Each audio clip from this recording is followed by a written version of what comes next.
United close in on Varane deal. Liverpool lose out to Dortmund. There's some stunning games in the Olympics. Chelsea won Kimpembe and the transfer roundup all coming up in the next few minutes as I'm your host, Matt Froelich. You are the One Footballers and this is the Daily News.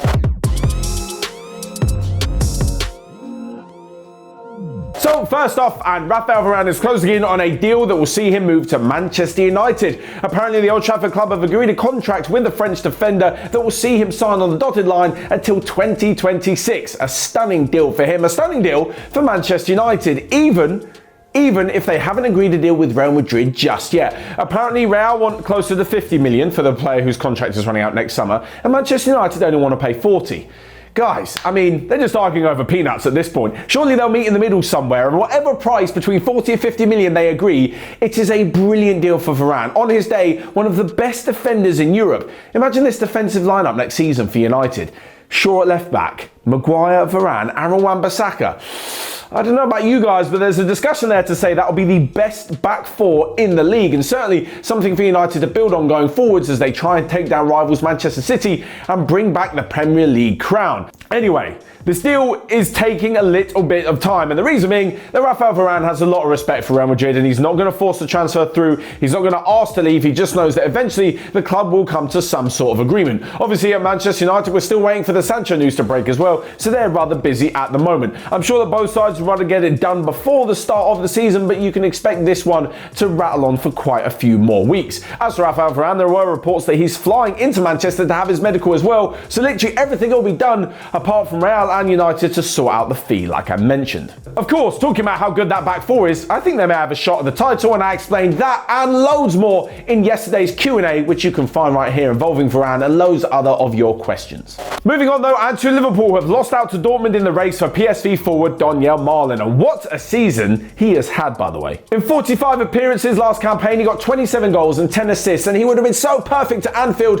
but I also think he's going to do a fantastic job at Dortmund. In fact, we mentioned the Jadon Sancho deal earlier. That one looks so likely to happen that Dortmund have gone and signed his replacement already in the form of Donyell Malen. He's going through his medical at the moment, and the deal is expected to be completed by the end of the weekend for around 30 million euros. So when you take into account that Jadon Sancho could be signing, I think it's around 85 million pounds or million euros, then Dortmund, go and sign a replacement and then still have around 50-55 million in profit. That's a pretty good summer for them, especially if they manage to hold on to Erling Haaland as well. Anyway, the thing is that Donyell Malen has probably seen how well Dortmund develop young players and the game time that he's going to get. This is so important for a young player. I mean, we saw it with Sancho. He was promised game time, he got it, and he was brilliant. The same thing with Jude Bellingham as well, and look how well those two have done.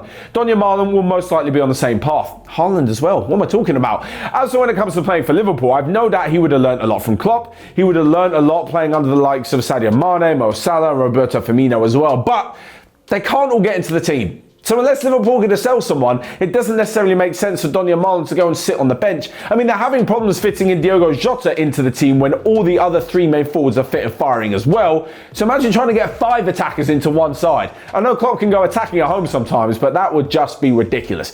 Anyway, they lose out on Donyell Malen, but I'm not so sure whether reports suggested that they were as close as they actually were to talking to the Dutch forward. Moving on then, and to the Olympics, because there's still some football going on, and unbelievably, quite a few players are playing in the Olympics that played in the tournaments before, like the Copa America and the Euros. For Spain, they've got Pedri, Dani Olmo, Oyarzábal, I think Pau Torres is in there as well, but they're still going to get past Egypt in a 0-0 draw. As for Brazil, they've put out quite a strong side, including Richarlison, who managed to bag a hat-trick and a 4-2 victory over Germany. Of course, this isn't the same Brazil or Germany side that we saw in the Copa or the Euros, but it's still very strong when you consider those footballing nations and the talent they've got beyond the first team or the 23 men's squad who went to the summer tournaments. They're still very good.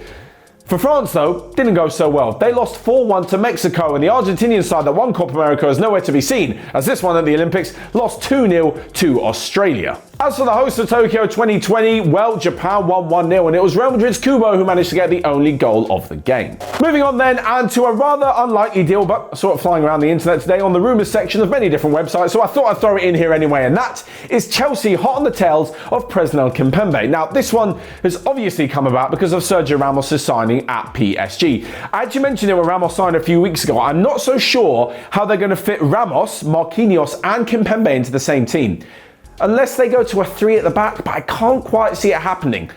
Who knows? Maybe Mauricio Pochettino's got something else up his sleeve, but it's something quite unusual. Unless Hakimi and the likes of Juan Bernat, even though they're looking at Theo Hernandez as well, could push on to be wing-backs and have three at the back, that would make sense. But if not, one of them's going to miss out. Marquinhos is the captain. Don't think he's going to miss out. Sergio Ramos has just been signed and definitely would not sign on the dotted line unless he had quite a few assurances about playing 90 minutes week in, week out. So that kind of leaves Kimpembe, the vice-captain, in a bit of a sticky situation. Chelsea are reportedly willing to take advantage of the situation and offer quite a bit of money to bring in the defender, but in all honesty, I can't see him leaving Paris. My one thought from Mauricio Pochettino's side is that they will actually play four at the back, but Marquinhos will be the central defensive midfielder who can then drop back to make it a defensive three whilst the wing backs push forward. That would just be my guess. So finally then, a quick run up of the rest of today's transfer news that you might have missed. And Everton have brought Demarai Gray back to the Premier League from Bayer Leverkusen after just 6 months in a deal worth 1.7 million.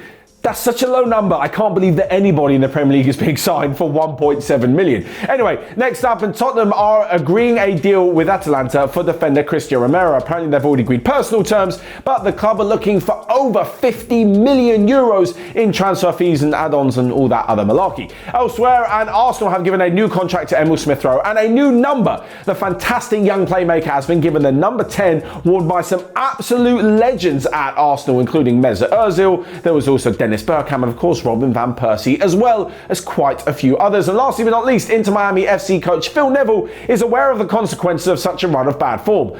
The club have now lost 6 in a row and were absolutely smashed 5-0 at home last night. Things aren't looking so good stateside for the former Manchester United and Everton player, and of course former England Lionesses manager as well. Anyway, that's all from me for today. Make sure you check out everything else we've got going on OneFootball. Have a great weekend, and until next time, I'll see you guys later.